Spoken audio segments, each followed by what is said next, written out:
The title of my talk is Revisiting Modern Moral Philosophy. In 1958, the journal Philosophy published an essay by Elizabeth Anscombe, who was then a fellow of Somerville College, Oxford, titled Modern Moral Philosophy.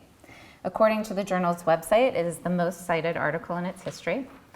Modern moral philosophy has the distinction of being one of the most widely read essays of 20th century Anglo-American analytic philosophy.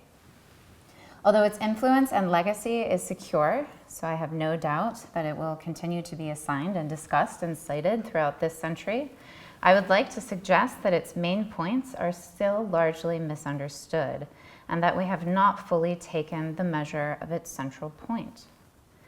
Modern moral philosophy begins with and centers around three controversial theses. These are on your handout, just labeled 1, 2, and 3. I will begin my talk by rehearsing these theses, and I will also mention a few of the corollaries she draws from them in her paper. I don't know of anyone who has managed to give an account of how these three theses are fundamentally united or related to one another. They are all too often treated as three separate complaints. So the first part of my lecture is going to aim at diagnosis. I want to try to get an account of how we failed to see how the three theses of this paper are interrelated.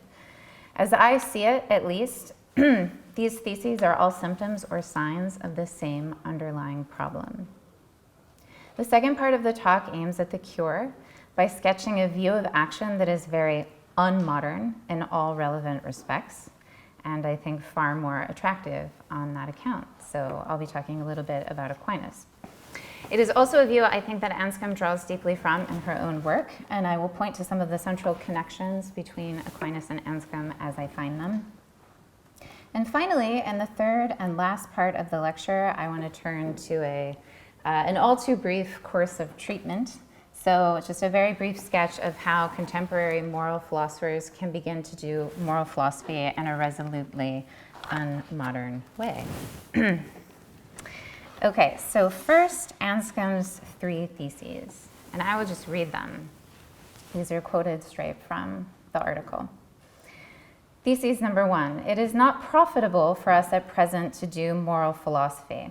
That should be laid aside at any rate until we have an adequate philosophy of psychology in which we are conspicuously lacking. Thesis 2, the concepts of obligation and duty, moral obligation and moral duty, that is to say, and of what is morally right and wrong, and the moral sense of ought to be jettisoned if this is psychologically possible, because they are survivals or derivatives from survivals from an earlier conception of ethics which no longer generally survives and are only harmful without it. And thesis 3, the differences between well-known English writers on moral philosophy from Sidgwick to the present day are of little importance. So that's how she starts the article. So here are some corollaries of one that you can draw out from reading the paper. And these regard the need for a sound philosophy of psychology. So Anscombe notes that in order to prove that an unjust man is a bad man, or an unjust action a bad action, we need an account of justice as a virtue. But we cannot do this until we know what sort of characteristic a virtue is and how virtues relate to the actions in which they are instanced. But, and this is a quote, for this we certainly need an account at least of what a human action is at all, and how its descriptions as doing such and such is effective by its motive and by the intention or intentions in it. And for this, an account of such concepts is required. And so Anscombe recommends banishing ethics totally from our minds until we do the work of figuring out concepts like action, intention, pleasure, and wanting. Eventually, she suggests we might get to the concept virtue.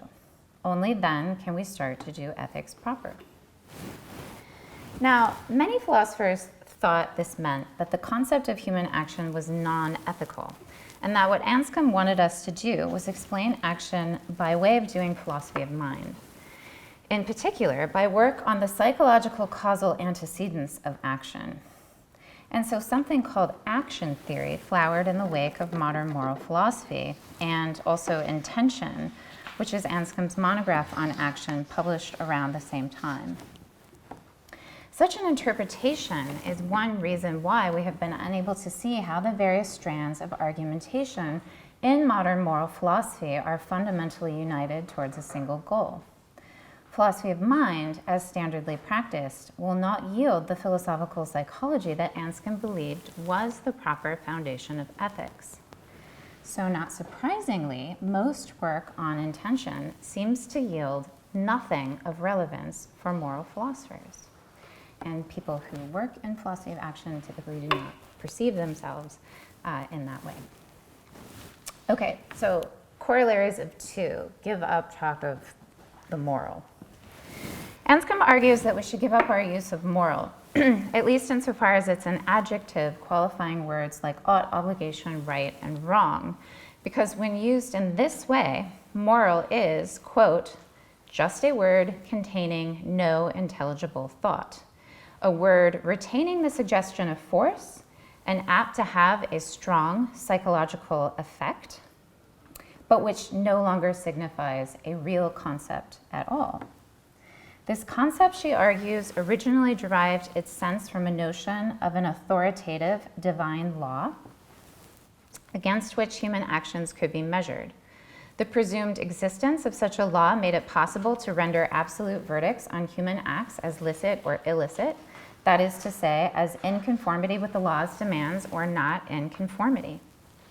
But in the absence of recourse to such a law, the terms moral obligation, moral ought, and morally wrong are senseless, for the belief system that gave them their sense is no longer generally accepted. It would be better then if we look for the ground of normative claims regarding human life and action in our knowledge of our own species, where this is understood, quote, from the point of view of the activity of thought and choice in regard to the various departments of life. To do this would be to turn away from a law conception of ethics, as understood in the Jewish, Christian, and Stoic traditions, and towards something supposedly quite different and distinct, namely a kind of Aristotelian ethical naturalism. So roughly, ethical naturalism argues in the following way. And this line, this way of arguing is just lifted from modern moral philosophy, and it's on your handout. Since justice is a virtue and injustice a vice, and virtues and vices are built up by the performances of the actions in which they are instanced, an act of injustice will tend to make a man bad. And essentially, the flourishing of man qua man consists in his being good, that is, in virtues. But for any X to which such terms apply, X needs what makes it flourish, so a man needs, or ought to perform, only virtuous actions.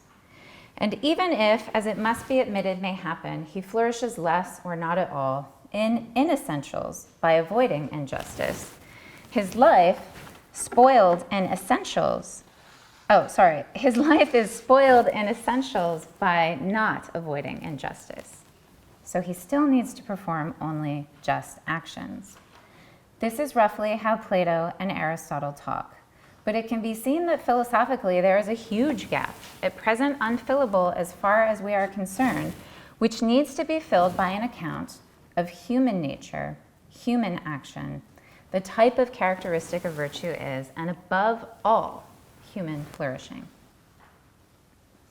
Now, some moral philosophers have taken this call for ethical naturalism seriously, and they ground it in this account of Aristotelian necessities that she has sketched.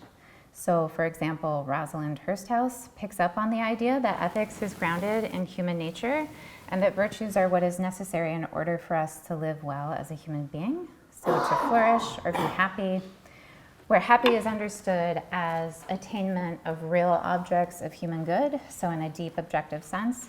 These are things we need and want generally, given the kind of thing that we are. But Hursthouse does not ground this in an account of human action, and she does not give up moral talk in the modern sense. So she takes one bit of advice and ignores the rest.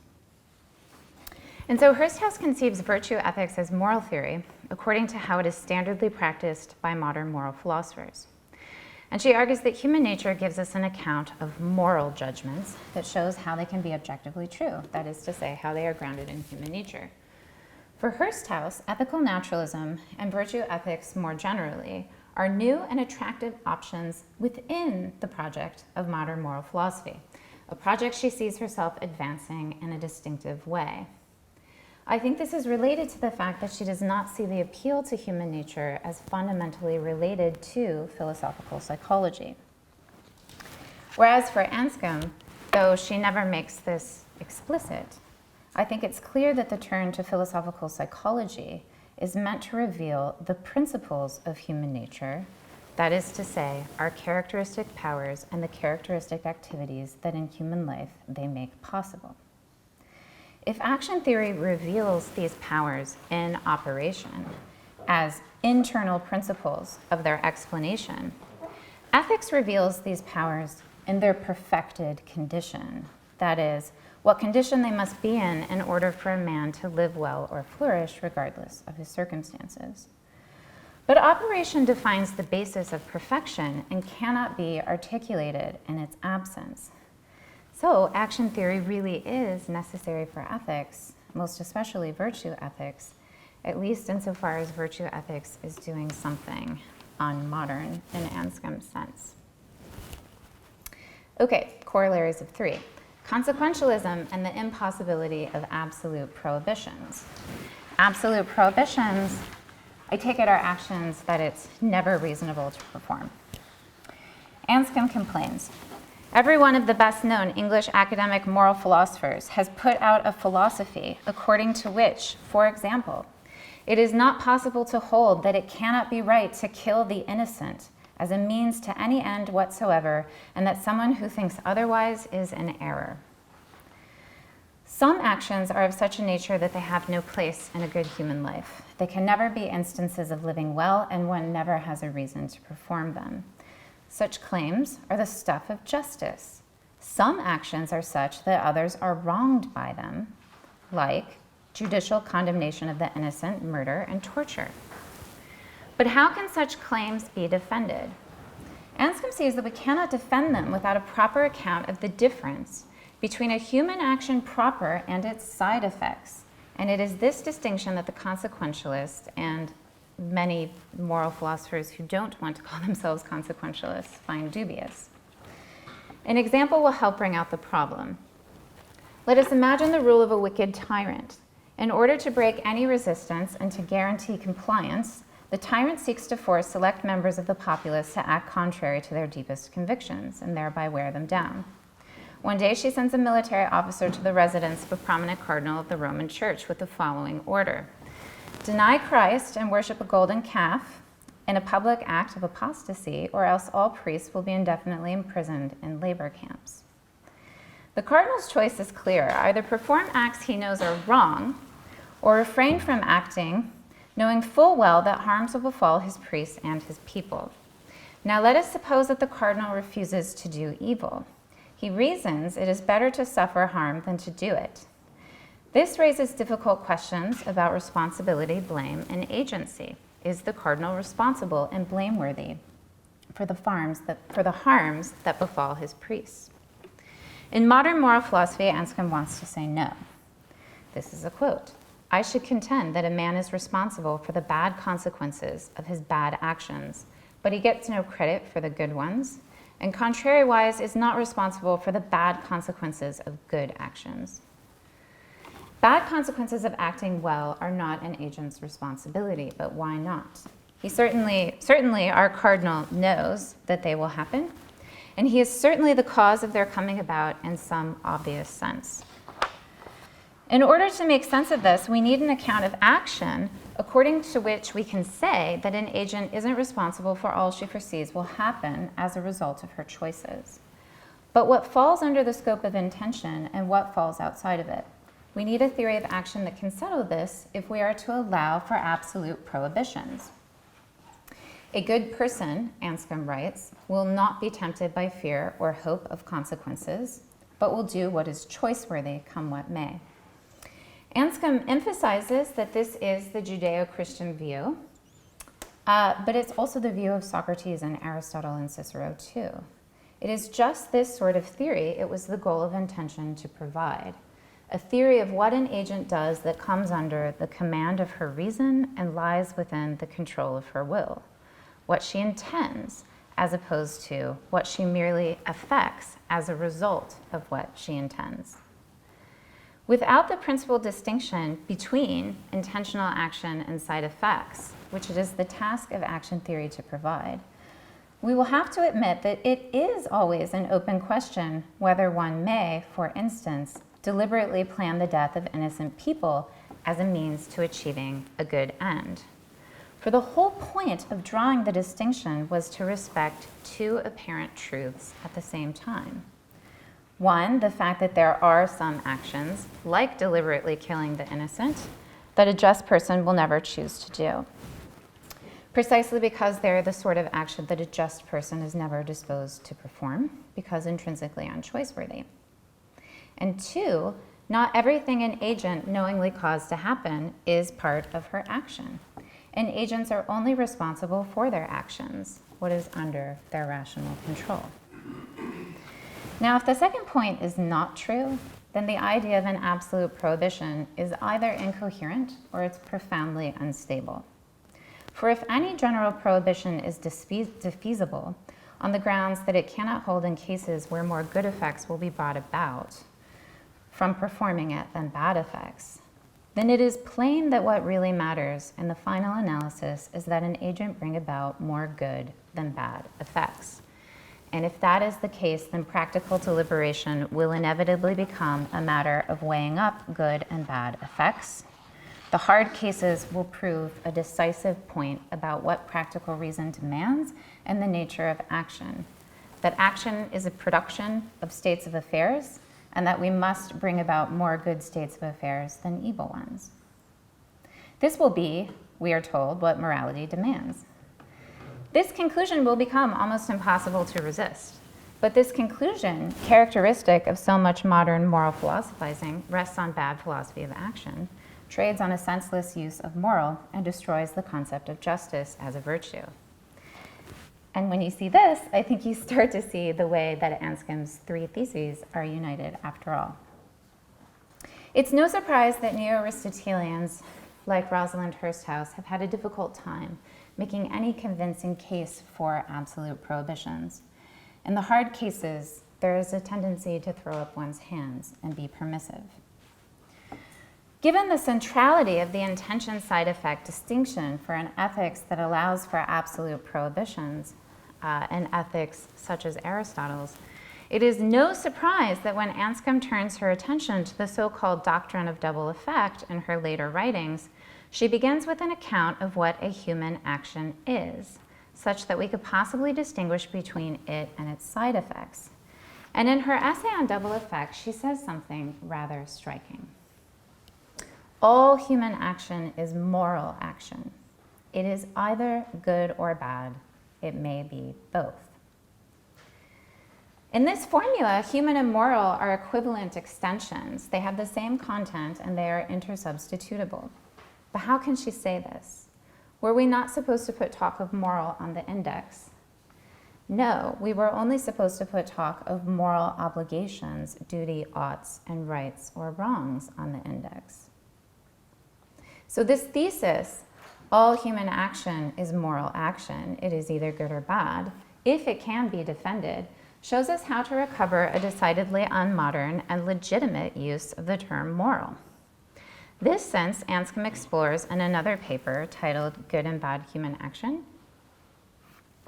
She begins that essay with Kant's notion of a uniquely moral motive acting from duty, as opposed in Kant's philosophy to prudential motives acting in self-interest. Moral motives are unique to the rational will for Kant. She contrasts this familiar sense of moral with a different sense, which just means subject to praise or blame. One may be blameworthy insofar as one lacks good practical judgment, for instance, but only insofar as this lack is under the agent's control. That is to say, only insofar as it's true that he could have and should have developed sound practical judgment and did not.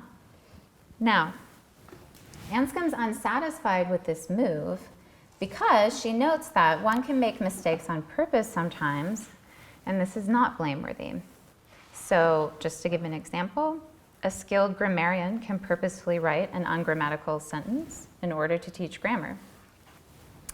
The grammar in this case, the sentence is ungrammatical, but does not reveal a defect in her knowledge of grammar.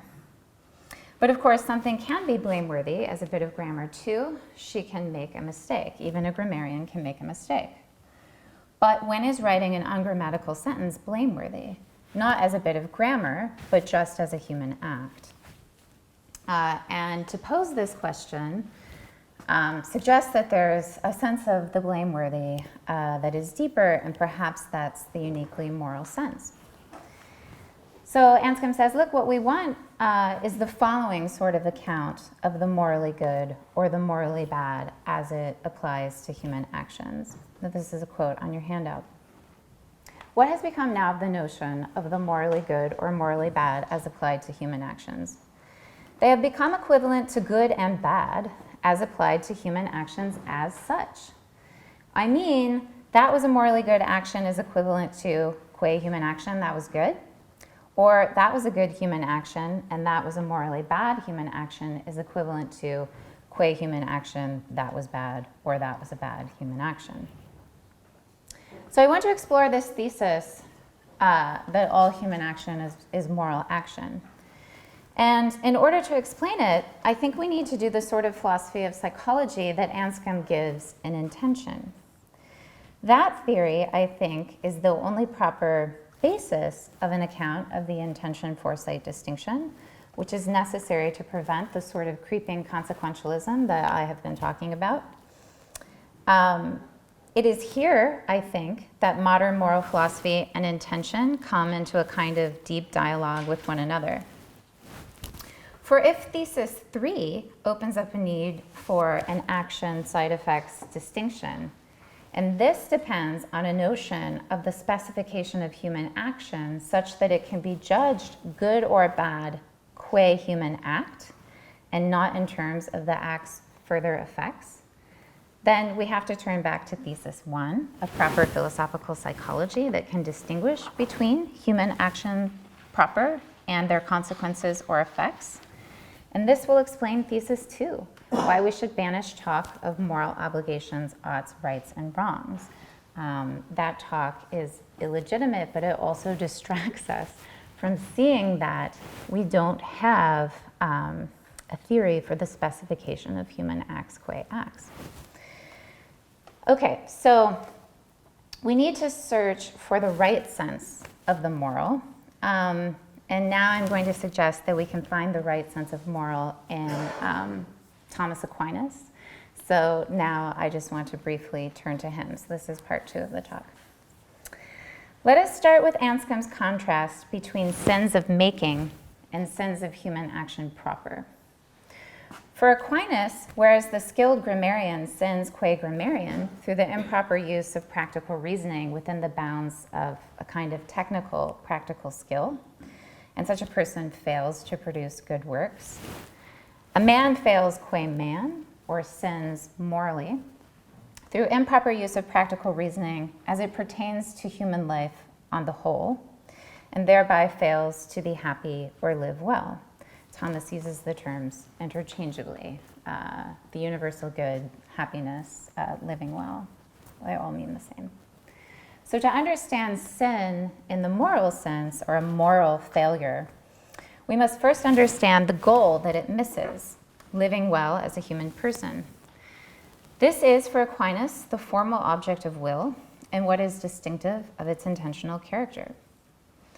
We cannot understand the role that living well, or the universal good, plays in Aquinas' theory of human action unless we take very seriously the fact that life and natural teleological explanation is at the center of his account. For the will is not only a vital power, but it is the principal power of life and man. And Aquinas likens bad action and vice to a disease that weakens and deforms it.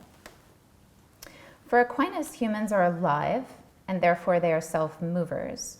A self-mover determines itself to its own acts through its own internal principles. And we are alive, and we are self-movers too. The concept in self-movement in Aquinas implies a unified subject that directs itself through a natural inclination towards a single unifying end, the coming to be and maintenance of its own form. Like the unifying end of any other living thing, human happiness, or living well, is that which can perfect us or constitutes our flourishing. It describes the condition in which the potential inherent to us by nature is realized. So the standard of human action is a standard of natural goodness. Now, rational creatures are engaged in the process of determining themselves to act through the use of practical reason and will. In this way, they move themselves to their natural end in a far more perfect sense than other living things. So they act freely in accordance with a general knowledge of the universal good. Though Aquinas argues that what is essential to human acts is that they are voluntary, he describes this in terms of a certain kind of practical knowledge. So here's a quote from the Summa. It is essential to the voluntary act that its principle be internal to the agent, together with perfect knowledge of its end. Now, knowledge of the end is twofold, perfect and imperfect.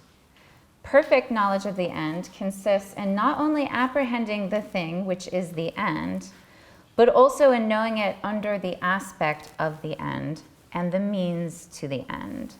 And such knowledge belongs to none but the rational creature.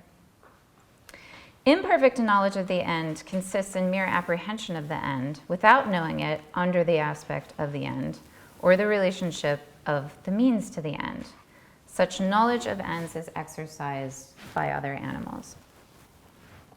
So there are three important points I want to make about this passage.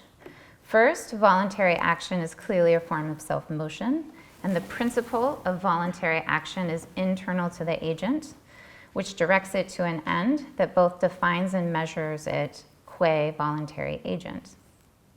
This internal principle of human action is a principle of practical knowledge. Second, the difference between animal and human action is a difference in the capacities or the internal principles by which they move themselves to their natural ends. Both move by knowledge and by desire, but a rational animal moves by universal or general knowledge and desire, and so uses concepts. Animals, by contrast, have perceptual powers. Aquinas argues that animals, through their perceptual capacities, can recognize goods for themselves and act and react accordingly. A sheep, for instance, sees the wolf as a danger or a threat and engages in avoidance behaviors. This is no accident because a sheep has inborn instincts that incline it towards what is conducive to its life and to avoid what is harmful to it. Now, while an animal can regulate its behavior in terms of what it perceives as good or bad for it, it cannot make choices in light of meaningful alternatives. In order to be able to transcend its instincts, the sheep would have to possess capacities of intellect, reasoning, and will that would allow it to perceive and desire goods under different intentional descriptions and levels of description, an ability which implies one possesses a general conception of how to live. So whereas an animal determines itself to act in a more perfect way than plants, it does not act for reasons, because there is no logos or account it has or could give of what it does that sees the present activity in light of the general life in which it is a part. So human action is perfectly voluntary because it proceeds from this kind of perfect knowledge of the end.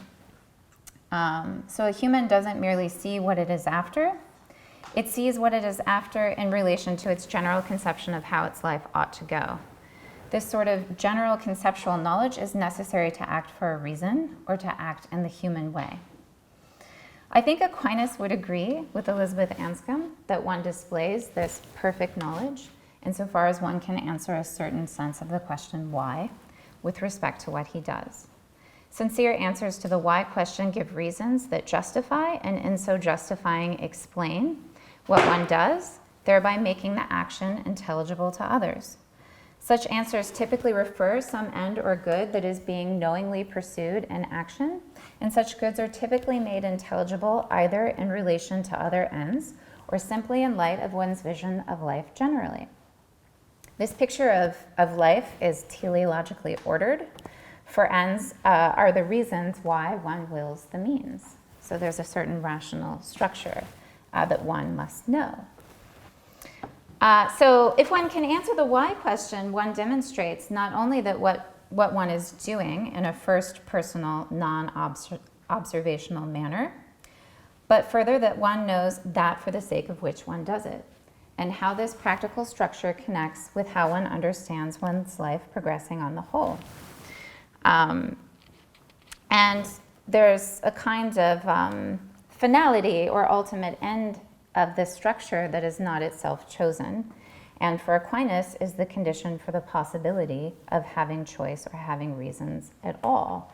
So the idea of the universal good or happiness, a final end, is necessary in order for there to be reasons to act, in order for there to be an ultimate measure. So if we switch back to the way that Anscombe talks in intention, the constitutive relation to the universal good defines the form of description of events she thinks is key to understanding which descriptions of actions are the intentional descriptions. Intention's principal aim is to articulate this general form. For Anscombe, intentional descriptions are the ones that can fall under this general form, a form that is suitable to show up in a practical syllogism, a syllogism that displays what good or goods the action so described realizes. So I want to say just a few brief things about the practical syllogism in order to make the connection with Aquinas clear.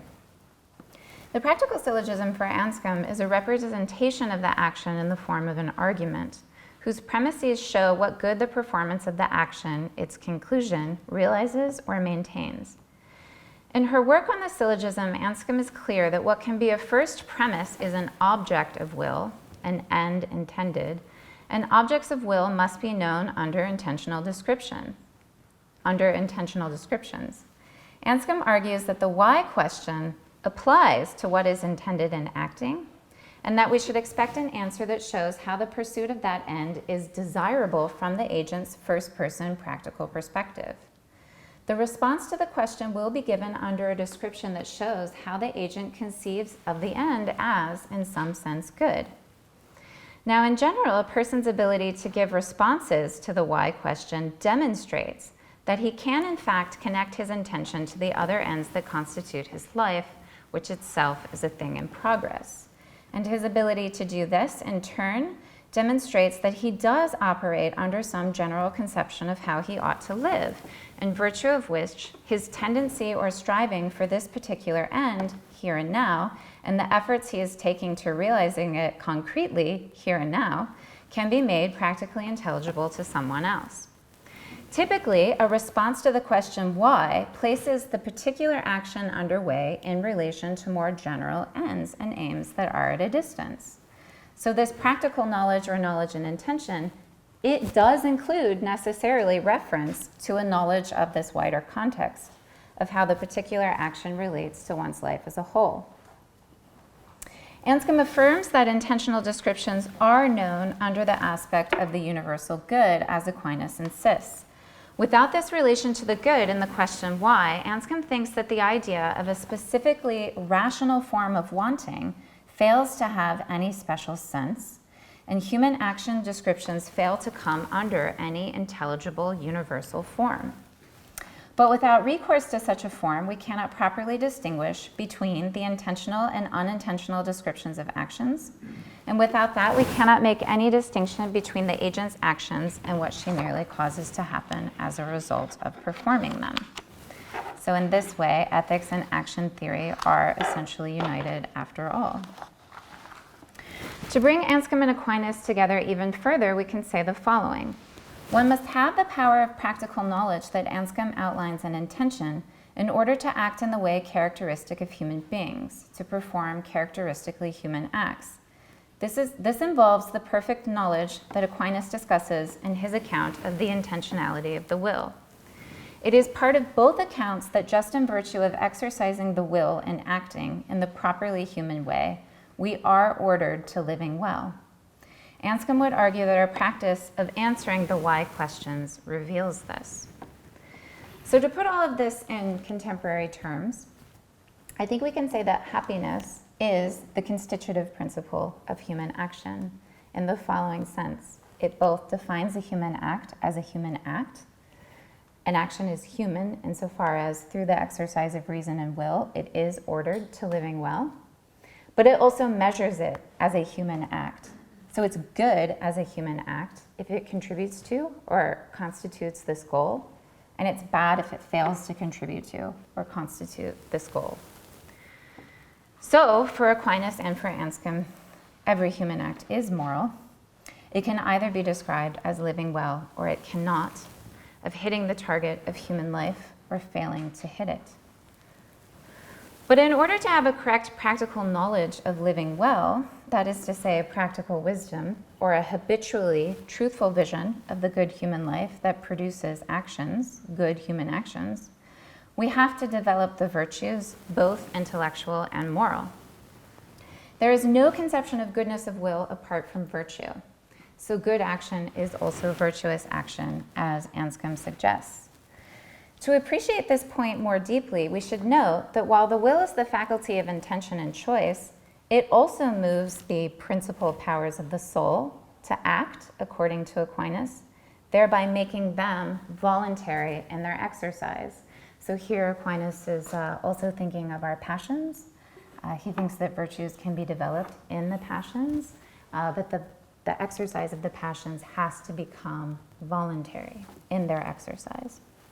So not all virtues are virtues of will. But insofar as the will only desires objects through practical judgment and deliberation, Aquinas also says that other powers of the soul become voluntarily exercised when they come under the command of reason and the control of the will. And so they too are exercised from the sort of practical knowledge characteristic of human action. Okay, so I'm not sure, how much time do I have left? I can go on. Okay. So if you look at Aquinas' account of the cardinal virtues, which I think is quite brilliant, you can see how this plays out. I just want to say some very brief things about it so that you get a sense of it. What's of note about the cardinal virtues on Aquinas' account is that they show how the unity of the virtues is ultimately grounded in an account of the unity of the human soul in operation towards a single unifying end, living well. So again, it's the idea of self-movement. Only through the use of the cardinal virtues can a human being, in the exercise of all of its characteristic powers, be unified towards a single end. That is to say, it's only through virtues that a human person can operate in an unimpeded way, that is to say, excellently, towards living well. So the cardinal virtues each perfect a distinctive human power over which we exercise rational control, thereby perfecting a general sphere of human life. So if we think, as Aristotle and Aquinas did, that the good of the human person is the good of reason, then Aquinas will say the following about the cardinal virtues. Prudence secures the good of practical reason through right practical judgment, so that's the practical intellect. Justice effects or executes this good in actions, that's the will. Fortitude protects it by holding firm in practical judgments in the face of difficult circumstances. And temperance preserves it against bodily desires that can cloud our practical judgment or render such judgment ineffective in action. So the entire structure of good works is built upon these four virtues because these are the four principles of human action in a human being. And what the virtue does is it perfects the power so that it operates in a harmonious way towards the single end of living well. And this also explains why Aquinas affirms with Aristotle that you cannot have practical wisdom without moral virtue. And also you cannot have moral virtue without practical wisdom. because right practical reasoning depends essentially on the rectification of desire. And this also comes out in what both of them say about practical truth, and also what Anscombe says about practical truth, namely that it's judgment and agreement with correct desire, and that correct desire can only come through moral virtue, the cultivation of moral virtue. So Aquinas on the cardinal virtues ends up giving us an account where the cultivation of virtue involves a transformation of the entire human person such that they're sort of habitually ready for all of their powers, including non-essentially rational powers, to habitually conform to the command of reason and the control of the will. So the will, this capacity to act voluntarily, cannot be well-disposed to its acts in absence of well-disposed passions and a well-disposed intellect. In order to live well, they all have to work together. Okay, so just for the sake of time, I just want to conclude really briefly. I've taken this little tour through Aquinas in order to prove a point about modern moral philosophy as Anscombe understood it. That what goes essentially wrong with it is that it approaches the evaluation of human action before it has a theory about what it's evaluating.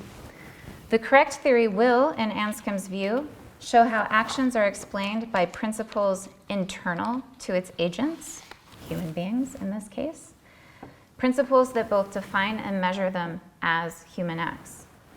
Insofar as Aquinas helps us to see how action comes from the joint exercise of reason and will to move the principal powers of a human person towards the single end of living well, he provides us with some resources to say, as Anscombe wants to say, all human action is moral action in a sense that is not empty and that does not necessarily depend on an appeal to a divine law.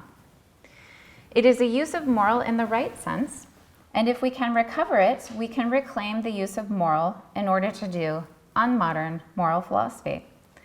Such a philosophy would be grounded in a proper philosophical psychology, as it would give an account of the practical self-knowledge involved in the performance of human acts, that is to say, our capacity to act for reasons. A proper account of this power will give us a theory of intentional action descriptions that will allow us to distinguish between actions and their side effects, which is necessary to avoid consequentialism, and is necessary for an account of the virtues, especially the virtue of justice. We must understand this capacity in operation before we can talk about its perfected condition in the phronimos, or the practically wise person. And before we can do that, we would need an account of how habits form in this power and the powers it moves to exercise in a voluntary way. This sort of view would ground morality in human nature, and an account of the characteristic powers and operations of the human person as they operate for the sake of a single natural unifying end, which is the object of will, happiness or the universal good. Thank you very much.